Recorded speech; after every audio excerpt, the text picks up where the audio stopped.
الحمد لله رب العالمين والصلاة والسلام على سيد الأنبياء والمرسلين أما بعد فأعوذ بالله من الشيطان الرجيم بسم الله الرحمن الرحيم الصلاة والسلام عليك يا رسول الله وعلى آلك وأصحابك يا حبيب الله الصلاة والسلام عليك يا نبي الله وعلى آلك وأصحابك يا نور الله نويت سنة الاعتكاف۔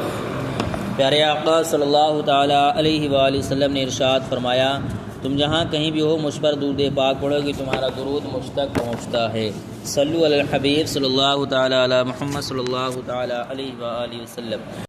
لقد أخذنا ميثاق بني إسرائيل وأرسلنا إليهم رسلا كلما جاءهم رسول بما لا تهوى أنفسهم فريق كذبوا وفريق يقتلون۔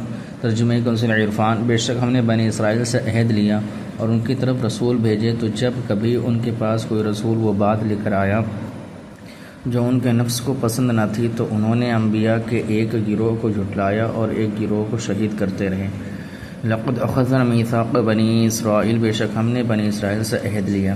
اللہ تعالیٰ نے بنی اسرائیل سے توریت میں یہ عہد لیا تھا کہ وہ اللہ تعالیٰ اور اس کے رسولوں پر ایمان لائیں اور حکم الہی کے مطابق عمل کریں، لیکن انہوں نے یہ کیا کہ جب کبھی ان کے پاس کوئی رسول ان کی خواہشات کے برخلاف حکم لے کر آتے تو انبیاء کرام علیہم الصلوۃ والسلام کے کسی گروہ کو تو یہ جھٹلاتے اور کسی کو شہید کر دیتے۔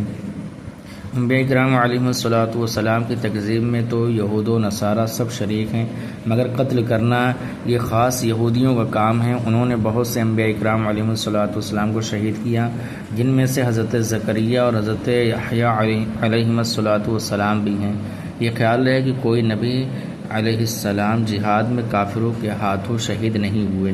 وَحَسِبُوا أَلَّا تَكُونَ فِتْنَةٌ فَعَمُوا وَصَمُّوا ثُمَّ تَابَ اللَّهُ عَلَيْهِمْ ثُمَّ عَمُوا وَصَمُّوا كَثِيرٌ مِّنْهُمْ وَاللَّهُ بَصِيرٌ بِمَا يَعْمَلُونَ۔ ترجمہ کنزل عرفان۔ اور انہوں نے یہ گمان کیا کہ انہیں کوئی سزا نہ ہوگی، تو یہ اندھے اور بہرے ہو گئے، پھر اللہ نے ان کی توبہ قبول کی، پھر ان میں سے بہت سے اندھے اور بہرے ہو گئے اور اللہ تعالیٰ ان کے کام دیکھ رہا ہے۔ وَحَسِبُوا أَلَّا تَكُونَ فِتْنَةٌ، اور انہوں نے یہ گمان کیا کہ انہیں اس پر کوئی سزا نہ ہوگی۔ یہود و نصارہ اتنے سنگین جرائم کے مرتکب ہوئے کہ دونوں نے انبیاء کرام علیہم الصلوۃ والسلام کو جھٹلایا، اور بطور خاص یہودیوں نے انبیاء کرام علیہم الصلوۃ والسلام کو شہید بھی کیا، لیکن اس کے باوجود انہوں نے یہ گمان کیا کہ ایسے شدید جرموں پر بھی انہیں عذاب نہیں دیا جائے گا، تو یہ اندھے اور بہرے ہو گئے، یعنی حق دیکھنے سے اندھے اور حق سننے سے بہرے ہو گئے۔ اور ویسے بھی وہ عقل و شعور سے اندھے بہرے تھے کہ ایسے جرائم کے باوجود بھی خود کو سزا سے محفوظ سمجھ رہے تھے۔ پھر جب انہوں نے حضرت موسیٰ علیہ السلام کے بعد توبہ کی تو اللہ تعالیٰ نے ان کی توبہ قبول کی، لیکن پھر ان میں سے بہت سے اندھے اور بہرے ہو گئے اور اسی سابقہ روش پر چل پڑے۔ 2 مرتبہ اندھا اور بہرا ہونے سے کیا مراد ہے، اس کے بارے میں مفسرین کے چند اقوال ہیں۔ نمبر 1، یہودی حضرت زکریا، حضرت یحییٰ اور حضرت عیسیٰ علیہم الصلوۃ والسلام کے زمانے میں عقل کے اعتبار سے اندھے اور بہرے ہو گئے، پھر ان میں سے بعض کی توبہ اللہ تعالیٰ نے قبول فرمائی تو انہیں انبیاء کرام علیہم الصلوۃ والسلام پر ایمان لانے کی توفیق دی۔ پھر نبی اکرم صلی اللہ علیہ وسلم کے زمانے مبارکہ میں ان کی نبوت و رسالت کا انکار کر کے بہت سے یہودی دل کے اندھے اور بہرے ہو گئے۔ نمبر 2، پہلی مرتبہ تب دل کے اندھے اور بہرے ہوئے جب انہوں نے بچڑے کی پوجا کی، پھر اس سے انہوں نے توبہ کی تو اللہ تعالیٰ نے ان کی توبہ قبول فرما لی۔ پھر دوسری مرتبہ ان میں سے بہت سے اندھے اور بہرے تب ہوئے جب انہوں نے فرشتوں کے نزول اور رؤیت باری تعالیٰ کا مطالبہ کیا۔ نمبر 3، 2 مرتبہ بصیرت کے اندھے اور بہرے ہونے کی تفسیر سورہ بنی اسرائیل کی آیت نمبر 4 سے لے کر 7 تک وہ آیات ہیں جن میں یہ خبر دی گئی کہ یہودی 2 مرتبہ زمین میں فساد کریں گے۔ لقد كفر الذين قالوا ان الله هو المسيح ابن مريم وقال المسيح يا بني اسرائيل اعبدوا الله ربي وربكم انه من يشرك بالله فقد حرم الله عليه الجنة ومأواه النار وما للظالمين من انصار۔ ترجمہ کنزل عرفان۔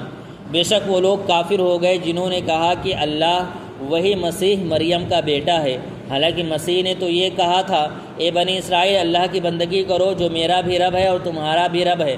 بے شک جو اللہ کا شریک ٹھہرائے تو اللہ نے اس پر جنت حرام کر دی اور اس کا ٹھکانہ دوزخ ہے اور ظالموں کا کوئی مددگار نہیں۔